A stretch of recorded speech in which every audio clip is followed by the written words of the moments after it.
Amin. Shalom saudara, silakan duduk. Ya, Kyongki, ya Gong si Facai. Ini emang kalau Chinese itu salamnya enak ya, gampang banget ya, tinggal begini doang dapat semua gitu kan.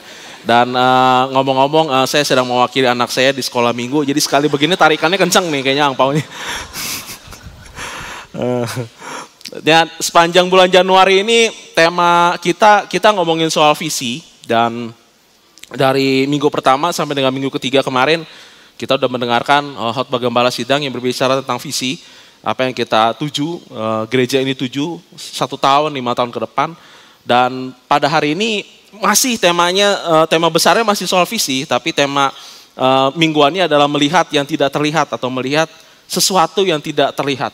Dan kalau dipikir-pikir nih, ngomong-ngomong nih kan temanya agak kontradiktif kan ya, betul ya. Kalau nggak kelihatan, gimana bisa ngelihat gitu kan ya.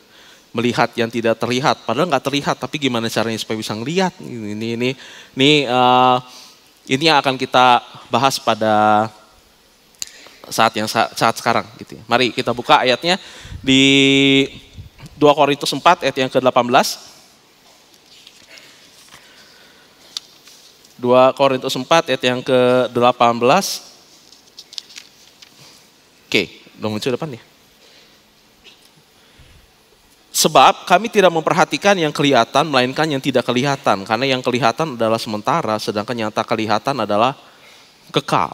Ya, surat ini ditulis oleh Rasul Paulus kepada jemaat di Korintus. Dan memang ketika dia berbicara tentang masalah yang tidak kelihatan, konteksnya memang dia lagi berbicara tentang kehidupan yang akan datang, atau surga, atau saudara bisa sebut kerajaan surga. Dan dia lagi ngomong gini, oke, manusia kami, tubuh kami secara jasmani makin lama makin turun, tapi kami nggak ngelihat yang kelihatan di depan mata, gitu.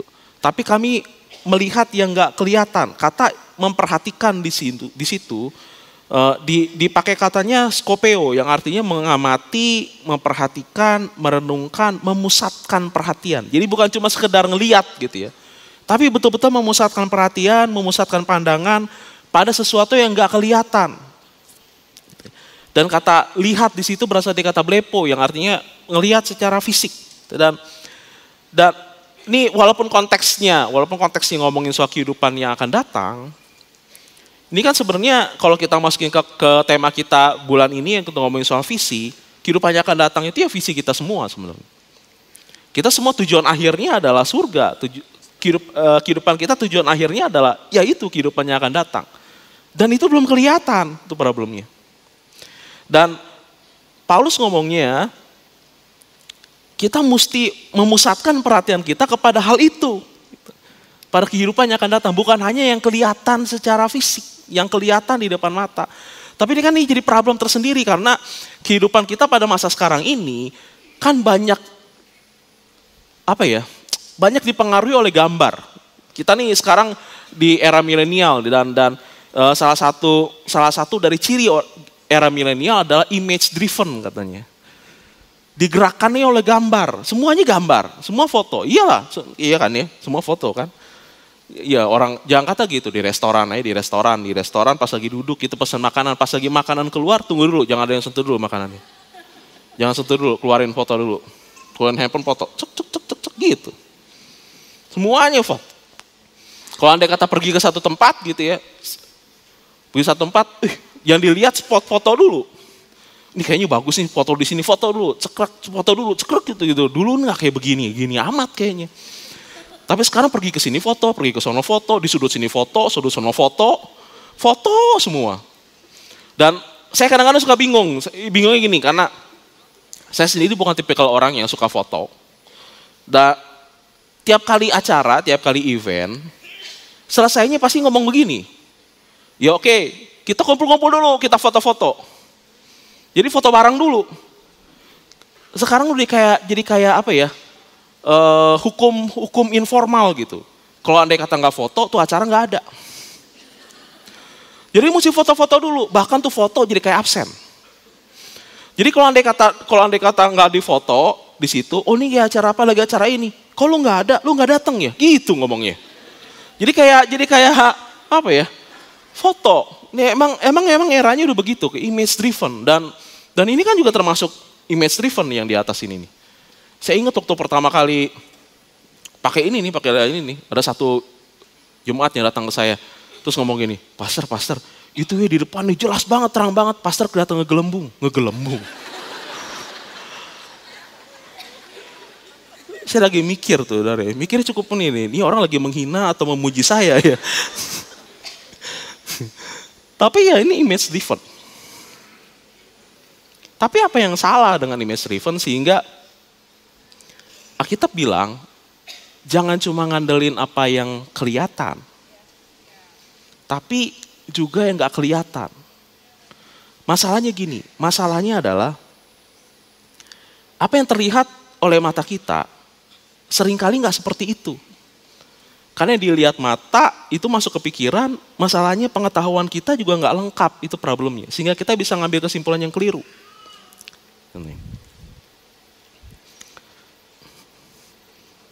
Oh, nih,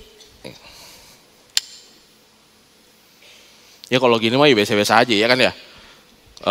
Dicekrek lampu nyala karena ada listriknya. Tapi kalau andai kata saya cabut,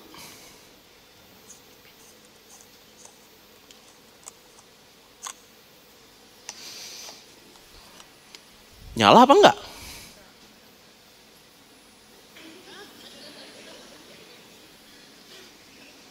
Saya terima undangan sulap, terutama untuk bapak-bapak yang mau sunatan.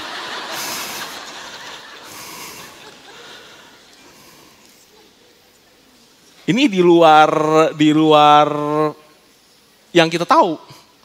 Yang kita tahu biasanya kalau andai kata listrik, ini mesti dialirin listrik, tapi ini enggak, cukup dipegang doang, dia nyala.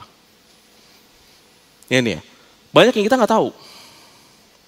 Dan ketika kita nggak tahu, kita jadi salah ngambil kesimpulan. Padahal ada yang kayak gini. Coba kalau andai kata saya ngomong, saya bisa loh nyalain lampu tanpa listrik. Wah bohong, gitu kan ngomongnya. Padahal nggak tahu kan ada beginian. Apa yang kita tahu nggak sempurna. Itu masalahnya. Dan ketika kita mengambil kesimpulan dari apa yang hanya kita lihat, kesimpulannya bisa jadi keliru pada akhirnya. Oleh karena itu, ada hal-hal yang memang kita perlu panca indera yang lain. Bisa dibilang, kita perlu mata yang berbeda, bukan hanya mata fisik. Karena mata fisik nggak menangkap semua hal. Kita butuh yang namanya matanya itu mata iman. Melihat sesuatu yang di atas sana, melihat sesuatu yang kehidupannya kekal, melihat sesuatu yang sifatnya spiritual dan rohani yang nggak mungkin terlihat oleh mata jasmani. Kita butuh mata iman. Dan apa hubungannya antara mata iman dengan visi? Kita kan belajar dari kisah Yusuf. Ini memang beberapa waktu lalu kita belajar kisah Yusuf. Sekarang kita ngelihat dari kisah Yusuf juga. Hanya dari sudut pandang yang berbeda. Dan kita kan belajar 3 kesalahan. Karena ngelihat dari mata secara jasmani.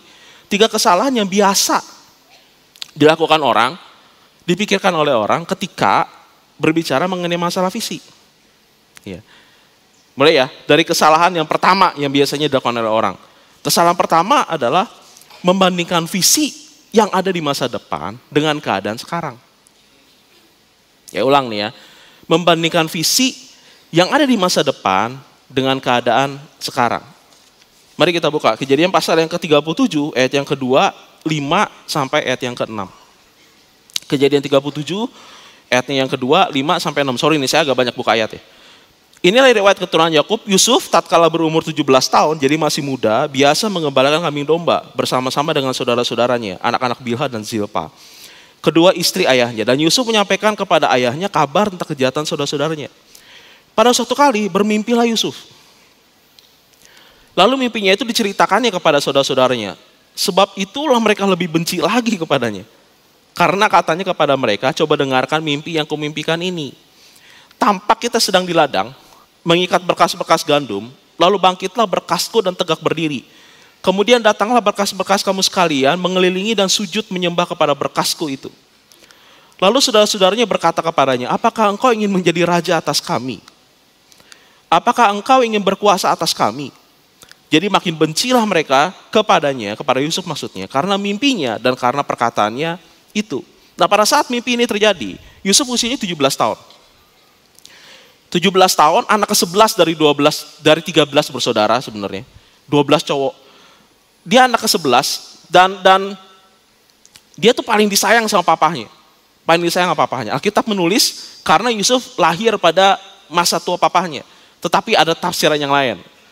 Ada yang mengatakan bahwa Yusuf itu disayang papahnya karena mukanya mirip Rahel.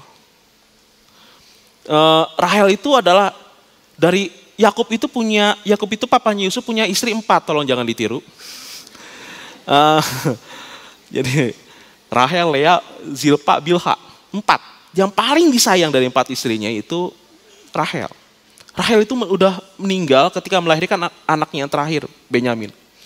Jadi gini, karena Yusuf itu mirip Rahel, setiap kali Yakub ngelihat Yusuf dia teringat Rahel. Jadi ini anak paling disayang, itulah tafsiran. Dan ini anak nih dimanja papa, disayang papa, tapi udah biasa sama saudara-saudaranya yang lain mengembalakan domba bareng-bareng, gitu ya. Jadi ini ketika Yusuf ngomong sama saudara-saudaranya, saya bermimpi. Mimpinya adalah kita lagi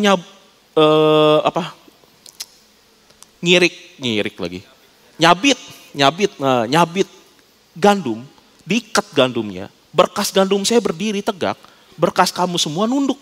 Wow, langsung ngamuk. Anak ke-11, sorry nih ya, saya pakai bahasa ringkes nih. Kalau pakai bahasa Betawi, koko-kokonya mungkin ngomong gini, lu tuh siapa? Kita lebih tua. Siapa lu ngomong kayak begitu? Emang lu mau jadi raja? Lu mau sok kuasa di sini? Gitulah kira-kira ngomong. Pertanyaannya begini, kenapa kokonya ngomong begitu?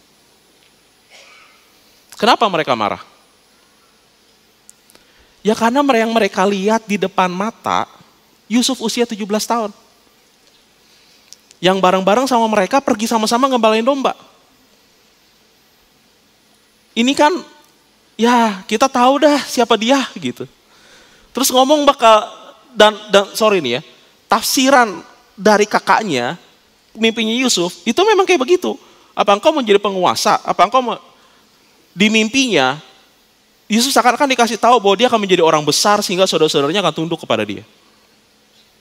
Kan memang begitu. Tapi saudara-saudaranya nggak terima. Problemnya gini, kenapa nggak terima? Karena yang mereka lihat di depan mata, Yusuf yang main bareng sama mereka. Yang mereka lihat di depan mata, Yusuf si gembala.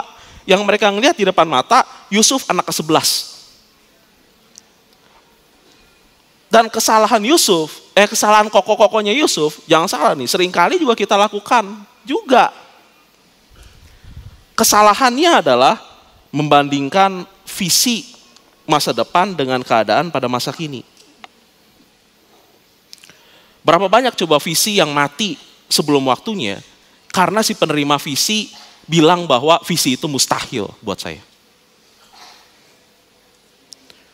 Saya nggak tahu nih ya, ketika selama 3 minggu kemarin ngomong, ketika berbicara tentang visi, saudara dapat visi apa nih dari Tuhan? Tuhan ngomong apa nih kepada saudara? Apakah saudara pada saat ini sedang lagi sakit dan Tuhan bilang aku akan menyembuhkan engkau? Apakah Tuhan pada saat ini apakah Tuhan berbicara kepada saudara, aku akan memberkati engkau? Aku akan membuat usahamu sukses. Aku akan membuat engkau menjadi orang yang berhasil. Aku akan memakai engkau dengan luar biasa. Aku akan menjadikan engkau sebagai alatku yang luar biasa dan lucunya gini, dan ketika kita menerima pesan itu, terus ke kamar mandi, terus ngaca, kayaknya nggak mungkin deh, kayaknya nggak bisa deh, kayaknya salah ya, kayaknya Tuhan nggak mungkin ngomong kayak begitu ke saya. Kenapa? Karena saya bukan siapa-siapa. Itu kan kesalahan orang. Padahal kita sama-sama tahu, visi itu buat masa depan. Kesalahannya adalah ngebandingin ini dengan keadaan sekarang, nggak nyambung. Ini ada, saya pinjam boneka Matroska.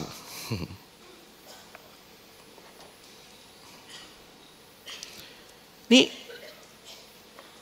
dari kecil, sedang, gede, kan ya. Taruhlah, untuk mencapai visi kapasitasnya mesti sebesar ini. Tetapi ketika menerima visi, jangan-jangan di kecil ini nih, di posisi boneka yang paling kecil.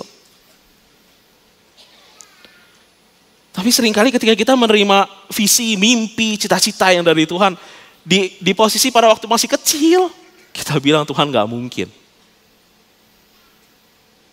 Tuhan kayaknya gak bisa. Keliru. Karena kita salah ngebandingin. Kita salah ngebandingin.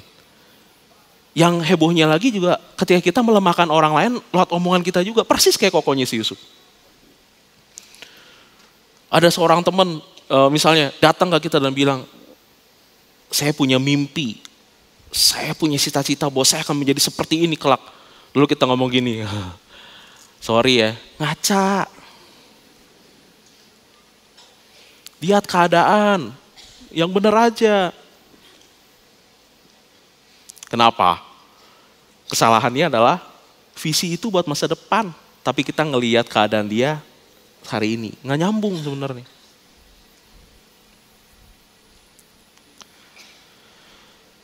Ada satu yang patut ditiru dari kehidupan, tapi ini bukan saudara-saudaranya nih. Papahnya ngedengar mimpi yang sama. Yakub.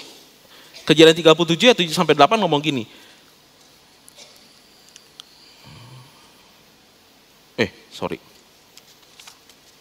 Kejadian 37 ayat 9 sampai ayat yang ke-11. Lalu ia, nih Yusuf nih ya, memimpikan mimpi yang lain. Yang diceritakannya kepada saudara-saudaranya, katanya, aku bermimpi pula. Tampak matahari, bulan, dan 11 bintang sujud menyembah kepadaku. Setelah hal itu diceritakannya kepada ayah dan saudara-saudaranya, maka ia langsung ditegur oleh ayahnya. Ngomongnya gini, mimpi model kayak apa mimpimu itu nak? Masakan aku dan ibumu setelah saudara-saudaramu sujud menyembah kepadamu sampai ke tanah? Ini sampai sini nih, sampai titik ini. Ketika diterima, ketika Yakub mendengar mimpi itu, dia agak ragu. Dia ngomong gini, mimpimu tuh aneh banget ya. Kok begitu amat ya mimpimu ya? Tapi dia melakukan satu hal yang kita bisa tiru. Kata ayat selanjutnya ngomong gini, maka iri hatilah saudara-saudaranya kepadanya. Ya saudara-saudaranya tadi kita udah bahas. Tetapi ayahnya menyimpan hal itu dalam hatinya. Kalau saudara ragu karena mimpinya kegedean, kalau saudara ragu dengan apa yang Tuhan taruh dalam kehidupan saudara karena kelihatannya terlalu besar, karena kelihatannya mustahil, karena kelihatannya gak mungkin bisa diwujudkan, simpan aja dalam hati, jangan dibuang. Simpan dulu. Jangan langsung bilang bahwa ini mustahil dan tidak mungkin terjadi. Kayaknya langsung diputus gitu pada saat itu juga. Tapi simpan di dalam hati dan bilang, Tuhan, oke, saya mau terima ini dulu. Saya mau simpan dulu di dalam hati. Ini ya, kesalahan yang pertama tadi, membandingkan visi yang sebenarnya untuk masa depan dengan keadaan pada masa kini. Nggak nyambung. Kesalahan yang kedua, kesalahannya gini. Banyak orang nganggap bahwa visi akan tergenapi dengan sendirinya. Dan saya nggak perlu berubah atau saya nggak perlu usaha. Ini kesalahan yang kedua nih. Kesalahan kedua, visi akan tergenapi dengan sendirinya, saya tidak perlu berubah. Padahal dalam kehidupan Yusuf nggak model kayak gitu. Kejadian 41, ayat 40 sampai ayat 41 dan ayat yang ke-44. Saya akan bacain untuk saudara. Ini Yusuf di usia 30 tahun. Yusuf di usia 30 tahun. Engkaulah menjadi kuasa atas istanaku. Ini Firaun yang ngomong begini kepada Yusuf. Engkaulah menjadi kuasa atas istanaku dan kepada perintahmu seluruh rakyatku akan taat. Hanya tahta inilah kelebihanku daripadamu. Selanjutnya Firaun berkata kepada Yusuf, dengan ini aku melantik engkau menjadi kuasa atas seluruh tanah Mesir. Berkatalah Firaun kepada Yusuf, akulah Firaun. Tetapi dengan tidak setahumu, seorang pun tidak boleh bergerak di seluruh tanah Mesir. Pertanyaannya, kalau andai kata mimpi ini muncul dalam mimpinya Yusuf ketika dia berusia 30 tahun dan ketika dia dilantik oleh Firaun, apa kokoh-kokohnya ngomong mustahil? Nggak bakalan. Kenapa? Karena memang itu udah sewajarnya gitu. Itu udah sewajarnya. Tetapi yang jadi masalah, mimpi yang diberikan kepada Yusuf itu bukan di usia 30. Mimpi yang diberikan kepada Yusuf itu usia Yusuf 17. Ketika dia masih jadi gembala domba. Bedanya 13 tahun. Bedanya 13 tahun, tapi bro, bayangkan ya, apa yang berubah selama 13 tahun itu? Apakah mimpinya berubah? Mimpinya nggak berubah. Yang berubah Yusufnya. Selama 13 tahun perjalanan, mimpinya nggak berubah. Yusufnya yang berubah. Oleh karena itu begini, kalau andai kata Tuhan memberikan kepada saudara mimpi, kalau Tuhan memberikan kepada saudara visi, kalau Tuhan memberikan kepada saudara apa yang akan terjadi di kemudian hari. Kalau andai kata Tuhan memberikan kepada saudara cita-cita, jangan salah tuh ya. Cita-cita itu akan disertai dengan pembentukan dari Tuhan. Enggak mungkin bergerak sendiri. Keduanya berjalan beriringan. Penggenapan visi akan disertai dengan pembentukan dari Tuhan. Sepanjang 13 tahun dari perjalanan Yusuf, di usia 17 tahun, Yusuf dijual. Nih Serati pernah muncul di beberapa waktu yang lalu, beberapa tahun yang lalu. Yusuf dijual pada usia 17 tahun, dan di rumah Potifar sebagai budak, dia 11 tahun. Dan selama 11 tahun itu, dia merangkak naik tuh, sampai jadi orang kepercayaannya Potifar, dalam waktu 11 tahun. Tetapi setelah itu dia masuk penjara, 2 tahun di penjara, setelah itu jadi Perdana Menteri. Lihat tuh ya perjalanannya cukup panjang, perjalanannya yang mungkin banyak kesulitan, kesusahan, penderitaan ya. Tetapi Yusuf dibentuk dulu di situ tuh, sebelum di usia 30 tahun. Sebelum dia memerintah, sebelum dia ngelihat visinya tergenapi. Dia dibentuk dan saya mau tekankan sedikit yang pernah kita bahas di beberapa waktu yang lalu mengenai masalah ini. Penekanannya begini, jangan salah Bapak Ibu, jangan salah nih saudara, apa yang kita anggap naik, apa yang beda dengan apa yang Tuhan anggap naik. Dan apa yang kita bilang turun, belum tentu kata Tuhan turun. Mari pakai logika diisi. Kalau pakai logika ya, urutannya salah. Lebih masuk akal mana? Dia jadi Perdana Menteri, berangkatnya dari tangan kanannya Potifar. Sorry nih, Potifar itu kepala pas pampres. Kepala pengawal raja. Atau dia jadi Perdana Menteri dari narapidana. Lebih masuk akal yang mana? Nih, makanya gini ya. Seharusnya nih, logikanya ya. Kalau andai kata ngikutin jenjang karir naik ke atas. Dia startnya di narapidana dulu. Terus Potifar ngelihat, kayaknya narapidana boleh nih, yuk ikut saya. Terus naik ke atas. Dan pada waktu perjamuan kenegaraan, lagi Potifar datang, makan di jamuan kenegaraan, terus dia bawa Yusuf tangan kanannya, ya kan ya. Terus Firaun ngelihat, weh, ini orang kayaknya bagus ya. Kata Potifar, keren banget. Dia tahu nggak Pak Firaun? Dia ngurusin semua urusan saya dan beres urusannya. Ini orang keren banget, jago banget ngatur nih. Oh iya? Firaun ngomong kayak gitu. Terus Firaun ngomong kayak begini, boleh nggak ditarik jadi karyawan saya? Terus Potifar, kalau andai kata Firaun mau, boleh juga, tapi saya dikasih kompensasi berapa? Gitu kira-kira. Logikanya kan begitu, ya kan ya? Tapi kan kisah Yusuf nggak kayak begitu modelnya. Dia masuk penjara dulu. Yang menurut banyakan orang, penjara itu titik terendah tuh dalam hidup. Tapi kalau kata Tuhan, enggak. Penjara itu satu langkah menuju istana. Jadi gini, kalau saudara lagi ngerasa bahwa saudara lagi di titik terendah, jangan salah nih. Jangan-jangan itu satu langkah menuju titik puncak. Kitanya aja yang nggak ngeh. Jadi jangan gimana-gimana nih. Pernah dengar banyak kesaksian, saya dipecat dari kerjaan, nangis, usaha, jadi orang kaya. Terus ngomong begini, coba dipecat dari dulu, gitu.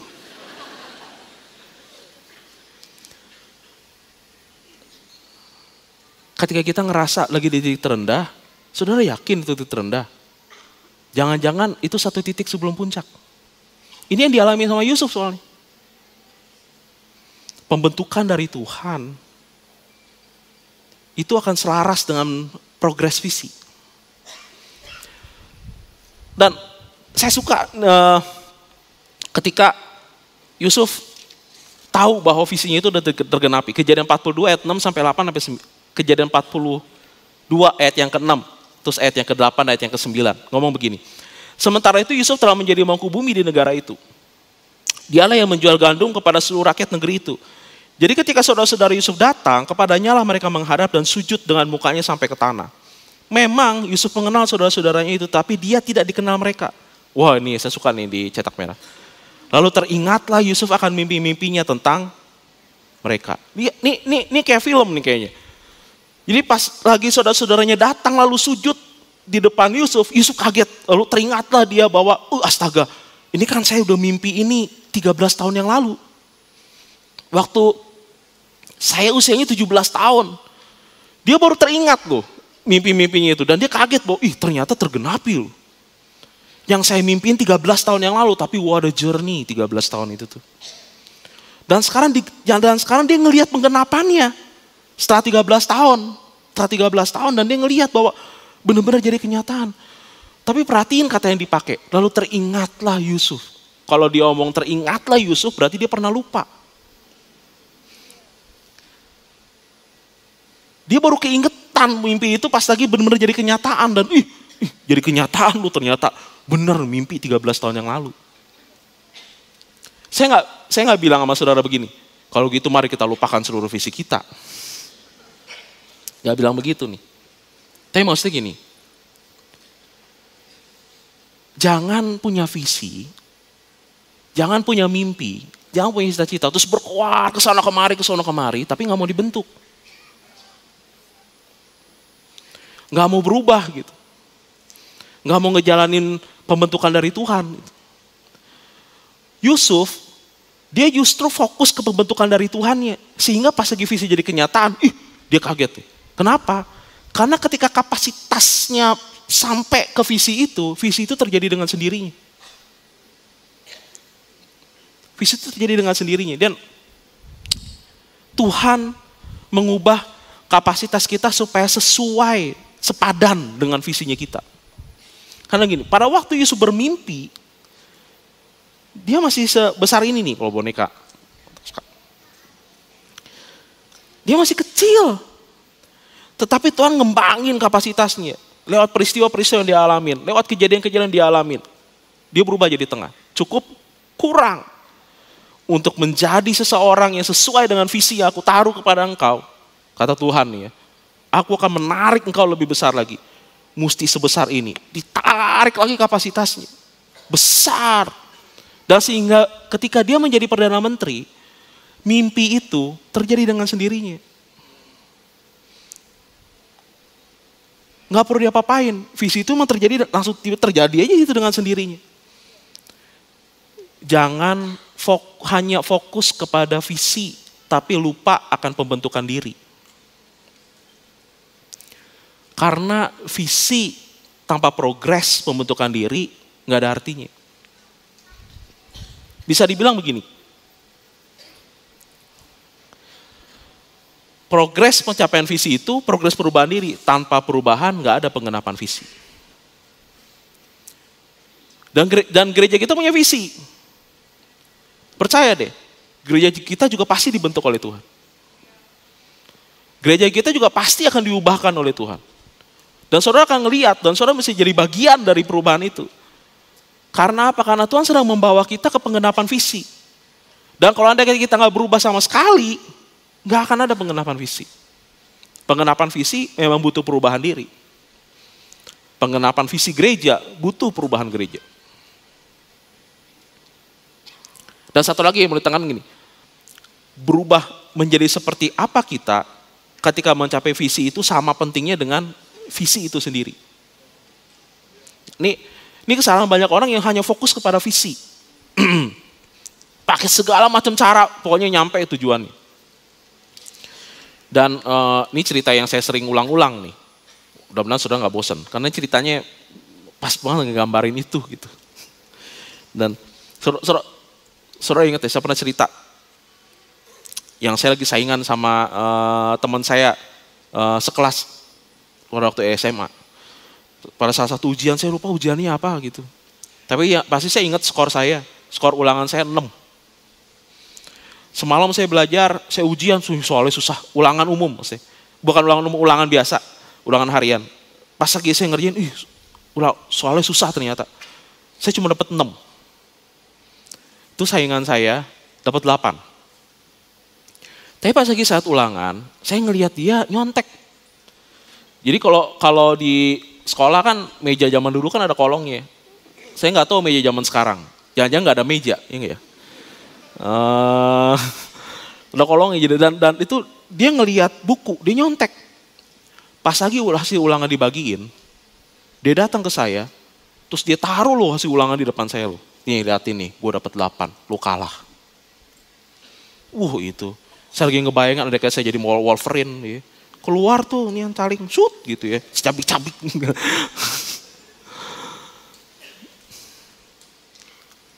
Lihat tuh. Dalam jangka panjang, dia nyampe visi, dia nyampe tujuan ngalahin saya, nyampe. Tapi jadi apa dia? Ketika kita mencapai tujuan kita, jadi berubah jadi apa kita? Jadi orang jahat. Jadi orang yang menghalalkan segala cara. Jadi orang yang mau hajar kiri dan kanan. Jadi orang yang gak punya belas kasihan sama orang. Berubah jadi apa kita? Atau kita nyampe visi, karena kita ngalamin pembentukan dari Tuhan. Kita akan menjadi lebih berhikmat. Kita akan jadi lebih dewasa. Kita akan menjadi lebih dekat kepada Tuhan. Pembentukan visi nggak akan terjadi kalau andai kata nggak ada pembentukan dari Tuhan. Oleh karena itu gini, relakan hati saudara untuk dibentuk oleh Tuhan. Untuk ngejalanin prosesnya yang berasal daripada Tuhan. Ada masalah pasti. Tapi saudara akan ngelihat pertolongan-pertolongan Tuhan akan terjadi ketika saudara mengalami masalah. Saudara akan belajar sesuatu dari banyak hal yang saudara jalani dalam kehidupan saudara. Jalani pembentukan yang berasal daripada Tuhan. Yang ketiga dan yang terakhir, kesalahan ketiga yang seringkali banyak orang keliru adalah kesalahan ketiga gini, semua orang akan mendukung visi saya dan membantu saya.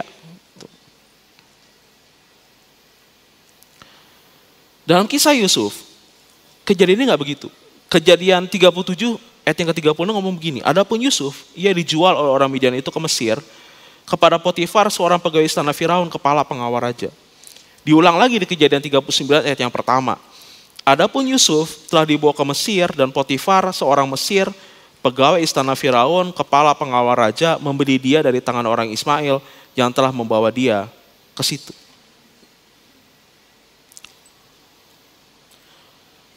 Ini kan jadi pertanyaannya kan begini, kenapa mesti diambil gitu dari keluarganya? Kenapa Yusuf mesti dikeluarkan gitu dari rumah orang tuanya? Karena pembentukan, ada kalanya gini nih.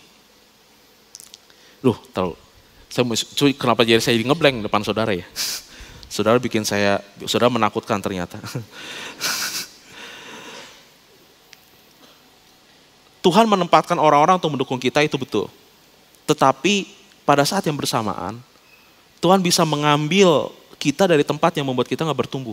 Dan dari sekitar dari orang-orang yang membuat kita gak bertumbuh. Ada kalanya pemisahan ini menyakitkan.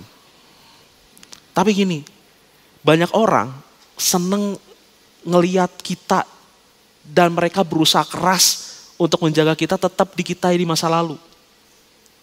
Bukan ke masa depan. Gini. Yang jadi permasalahan ini. Kalau hati kita ada di masa depan, tetapi orang-orang di sekitar kita ada di masa lalu, itu jadi masalah. Saya ulang nih. Kalau hati kita ada di masa depan, tapi orang-orang di sekitar kita itu berusaha keras untuk mempertahankan masa lalu, itu masalah, itu bakal jadi masalah.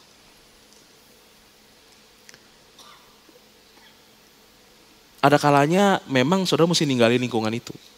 Nih banyak Ini terutama untuk saudara yang punya lingkungan yang memang nggak mendukung saudara untuk maju sesama pecandu narkoba. Ini lingkungan gitu. Ada kalanya mungkin mesti keluar dari situ. Mereka nggak suka, gini kelihatan ini. Orang-orang di sekitar kita tuh nggak suka kalau andai kata kita tuh berubah gitu. Menjadi lebih baik. Kalau andai kata kita berubah menjadi lebih baik, jangan kayak gitu, nggak boleh kayak gitu. Mereka langsung ngomong begini, soalim nih. Kita tahu dah kartunya kayak apa gitu lah, udah nggak usah pura-pura lah depan kita, ya nggak ya? Kita kan sama-sama ngerti lah ya kan ya, kan kita kan hidup gaul kan sehari-hari, ya nggak ya? Wow, pokoknya begitu tuh, gitu, itu repot tuh kayak gitu-gitu modelnya tuh. Bukannya ngedukung kita untuk supaya kita berubah menjadi lebih baik, mereka pengen narik kita ke masa lalu. Kalau bisa jangan berubah. Kami lebih seneng kamu yang begini kok gitu. Ngapain sih kamu berubah segala, jangan soalim dah. Kami lebih suka kamu yang seperti ini kok. Ketika itu tuh, kalau Tuhan misahin mereka supaya saudara bergerak maju, jangan ngerasa gimana gitu. Tuhan lagi tolong saudara. Gitu juga dengan gereja ini sih sebenarnya. Begitu ya gereja ini. Dan semua organisasi. Kalau andai kata kita lagi mau bergerak maju, akan ada orang-orang yang ngomong kayak begini. Ngapain sih repot-repot gitu ya. Begini juga udah asik-asik aja kok. Yang kayak begini juga biasa, oke kok, udah oke. Yang kayak begini udah, ya kita nyaman kok begini. Ngapain sih mesti berubah? Kenapa sih mesti begini, mesti tambah itu, enggak, kenapa sih gitu. Kalau hati kita ada di masa depan, tapi orang-orang di sekeliling kita mempertahankan masa lalu, itu bakal jadi masalah. Kalau saudara ingin berubah menjadi lebih baik, tapi ada orang di sekitar saudara yang ingin mempertahankan masa lalu, itu jadi masalah. Dan percaya deh, mereka akan berusaha keras saudara tetap di masa lalu. Tapi itu tidak membuat kita maju. Yusuf mesti ditarik keluar dari rumah orang tuanya. Dia mesti sepertinya berjuang sendirian gitu di negeri orang, di negeri asing. Tetapi itu demi pembentukan dirinya supaya dia mencapai visinya. Dan ini mungkin masa yang paling berat ketika saudara, saya nggak tahu apa yang terjadi dalam kehidupan saudara. Tapi kalau andai kata Tuhan menarik saudara dan menempatkan saudara sepertinya sendirian, Dia akan menolong saudara. Dia akan membentuk saudara untuk mencapai visi saudara. Jangan ngerasa kesepian. Tuhan ada bersama-sama dengan kita. Karena ada kalanya dia memang menghendaki ini terjadi. Jadi ingat ya, 3 hal ini nih. Yang pertama, jangan ngebandingin visi di masa depan dengan keadaan sekarang. Nggak nyambung. Nggak nyambung. Yang kedua, jangan bilang ketika Tuhan ngasih visi itu akan terjadi dengan sendirinya. Enggak. Visi itu akan berjalan beriringan dengan pembentukan Tuhan. Jadi bersedia dibentuk. Yang ketiga, ada kalanya memang Tuhan akan mengeluarkan kita dari orang tertentu, dari komunitas tertentu, supaya kita bergerak maju ke depan. Enggak semua orang yang ada di sekitar kita sekarang akan ada bersama-sama dengan kita di masa depan. Mereka yang mendukung kita, mereka yang Tuhan taruh di sekitar kita yang membuat kita maju, yang mungkin ada bersama-sama dengan kita di masa depan. Tapi bisa jadi nggak semua orang. Jadi kita mesti menyiapkan diri kita untuk itu. Mari, saya dan saudara bangkit berdiri.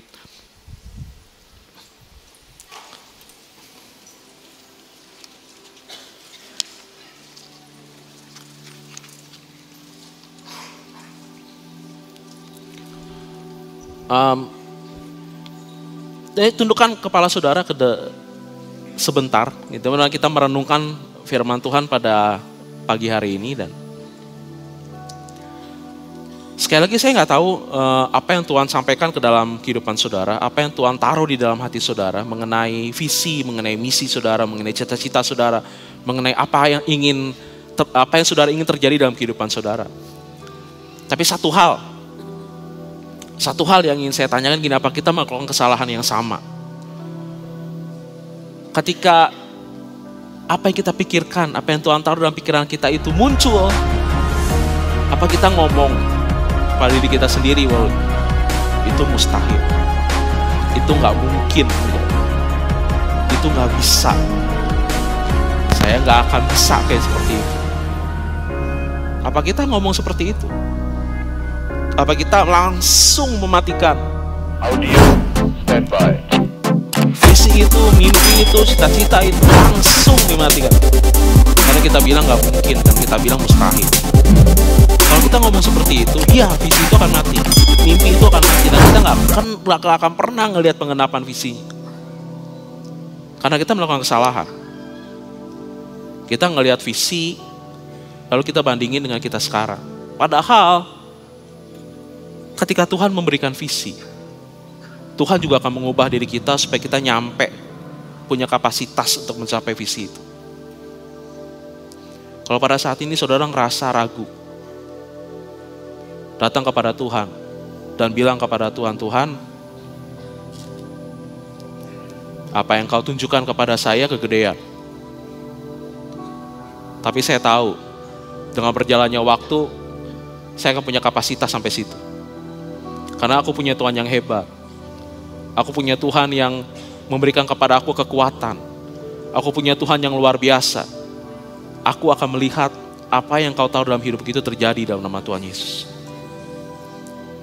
Punyailah mata iman, melihat yang tidak terlihat.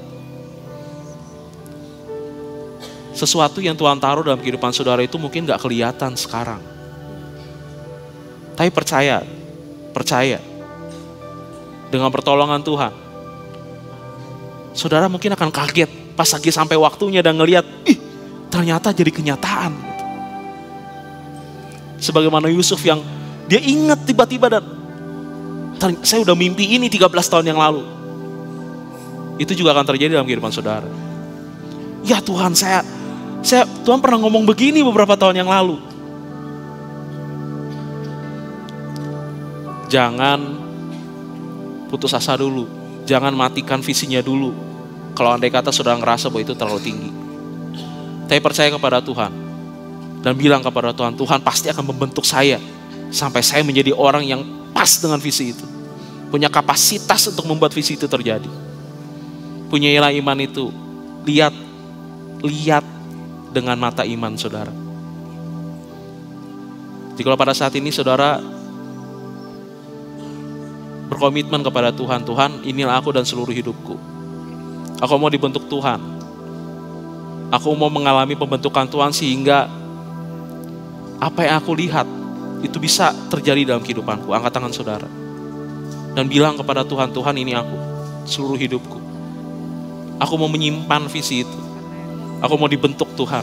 Karena aku tahu aku punya Tuhan yang hebat. Karena aku tahu aku punya Tuhan yang luar biasa. Bapak Surgawi, kau lihat tangan-tangannya yang terangkat. Tangan-tangan ini adalah tangan-tangan yang berserah kepada Tuhan. Tangan-tangan ini adalah tangan-tangan yang mengatakan, Tuhan, aku gak mau mundur. Karena aku tahu aku punya rencana yang hebat dalam hidupku. Dan pada saatnya aku menyerahkan hidupku ke dalam tangan-Mu ya Allah. Aku tahu aku punya Tuhan yang hebat dan Kau menyediakan yang hebat dalam hidupku. Aku siap dibentuk Tuhan.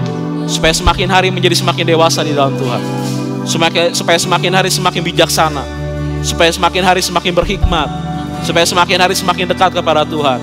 Supaya semakin hari semakin tahu apa yang Tuhan mau dalam hidupku. Dan aku akan melihat di masa yang akan datang. Aku akan melihat apa yang Kau taruh dalam hidupku itu akan jadi kenyataan.